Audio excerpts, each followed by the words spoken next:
Ayurveda is one of the world's oldest holistic healing systems.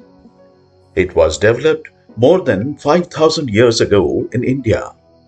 Ayurveda is based on the belief that health and wellness depends on the delicate balance between the mind, the body, and the spirit. Its main goal is to promote good health and not fight diseases. You have good health if your body and mind are in harmony with the universe. When something disrupts this balance, you get sick. Let's understand the things that can upset this balance and what is the way out. To shed light on this important subject, we have with us International Ayurvedacharya, Dr. Ratnaprabha Nale Chaudhari. Ratnaprabha is Pune's leading Ayurveda consultant. With an MD and PhD in Ayurveda, Dr. Ratnaprabha has been consulting patients for more than the last 1 decade. With several national and international awards, she has delivered lectures in Ayurveda in India as well as abroad. Vishwa Shanti Darshan, a unique platform introduced by none other than Vishwadharmi, Professor Dr. Vishwanath Karad, brings to you a talk with Dr. Ratnaprabha Nale Chaudhari in Ayurvedaya Namostute. Namaskar and welcome to Ayurvedaya Namostute on Vishwa Shanti Darshan. We are talking about Ayurveda and our special guest is Dr. Ratnaprabha Nale Chaudhari. Welcome to our program. Thank you. We have spoken about Vata dosha and Pitta dosha.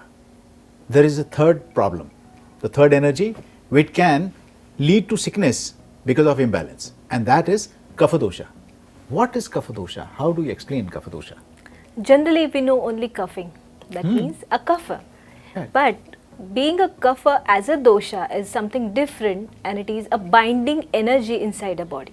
I see. So whenever there is a binding property inside a body is exhibited, it is termed as kapha dosha. Could you explain it a little better? Yes. Yeah.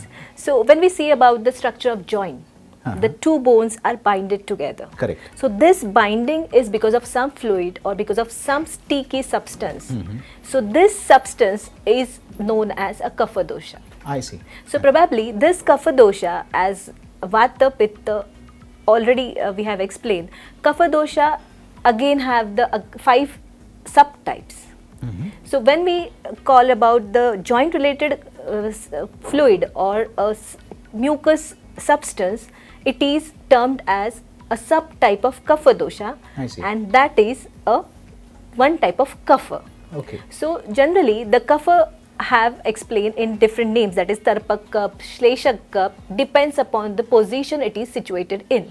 Okay, the location. That means location. That means inside a brain also we have a special type of fluid in order to prevent a brain from shrinking. So this fluid is one of the type of kapha dosha. So wherever there is a binding energy or wherever there is a property of binding, that is a place of kapha dosha. I see. So this kapha dosha is not only help you in binding something, but it also help you in creating something. That means, again, as I have said, transformation is a property. That means changing from one thing to another is a property of pitta dosha.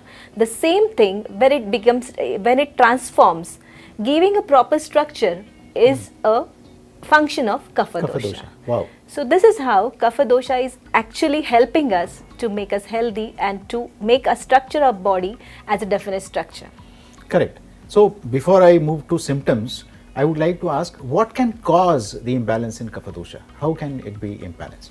Again, when we explain in Ayurveda, whenever there is imbalances in doshas, it is primarily because of that are primarily because of ahara related changes or vihara related changes. That means changes in diet or changes in lifestyle. So all these changes who actually exhibit in improper functions may be related to excess diet or sleeping in the daytime or eating improperly, that all cause disturbances in kapha dosha or secretion of improper kapha dosha.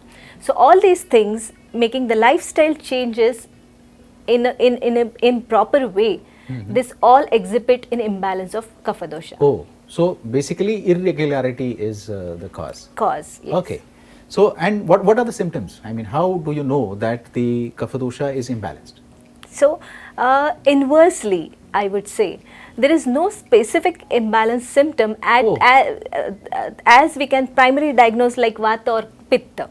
But whenever there is vata dosha increase, or we can see the increase or symptoms which are primarily of vata dosha, whenever we see inside our body, that means there is a minimum secretion of kapha dosha, or there is minimum. So they are primarily inversely proportional to each other. Oh, oh. So secretion of kapha dosha becomes imbalances whenever there is vata imbalance too. Oh. So as I have said about the vata and pitta, kapha person are quite healthy as compared to vata and pitta.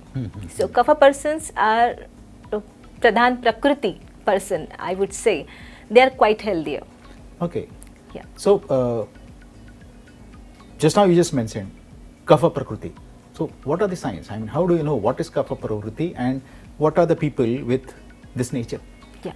So generally, kapha prakriti pradhan person are quite. They rarely feel. They rarely, become ill. They are quite healthy people. But whenever there is improper functioning of this kapha dosha, there might be some of the symptoms we can see inside our body, and there are around 20 types of symptoms that Oh we my can God. see just because of improper functioning of kapha dosha. I see. So they are like joint related problems. There may be some of the dryness inside the body. That is also because of the kapha dosha improper functioning. Okay. There may be some of the digestive problems.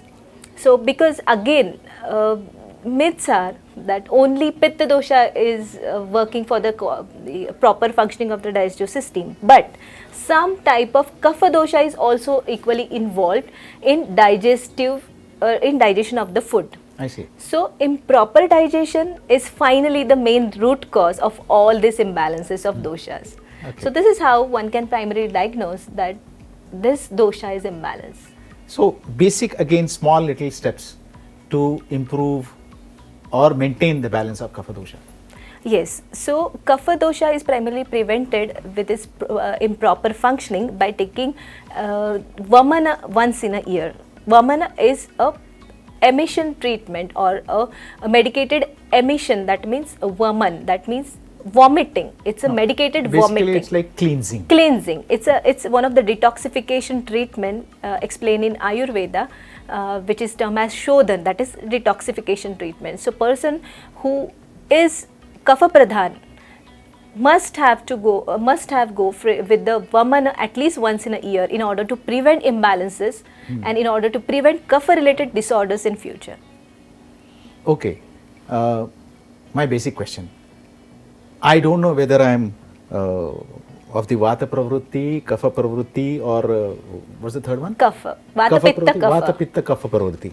So, these remedies or the small little instructions that you gave, are they useful for all the three? If I do all the three, are they good for? Perfect, because we already have all these three doshas inside our body, and we don't know about the exact predominance of doshas inside our body. So it is always good to have prevention is better than cure, as it is rightly said. Yes. So one can go through all these things, that is Vamana, Virechan, Basti, that are explained as a panchakarmas or a primarily detoxification treatments that are done at least once in a year in order to keep ourselves healthy and in order to detox our body and make functioning of the doshas in a proper manner.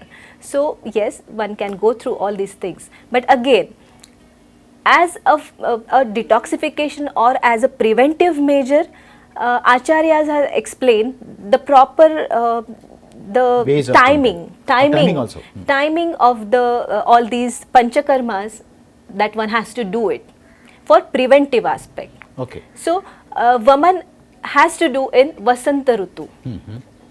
Virechan has to do in Hemanta Rutu Correct. or Sharad Rutu, and Basti has to do in Varsha Rutu.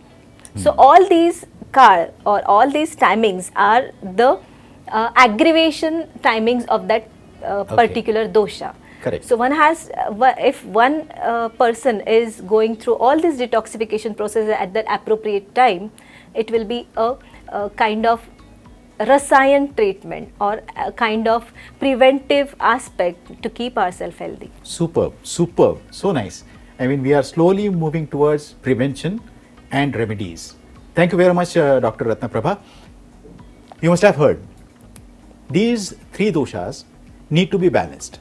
And we are going to talk about, in the next episodes, of course, we are going to talk about how to balance these doshas, how to follow these panchakarmas. To watch those, please keep watching Ayurvedaya Namostute on Vishwa Shanti Darshan. Thank you for being with us. Thank you. Thank you all.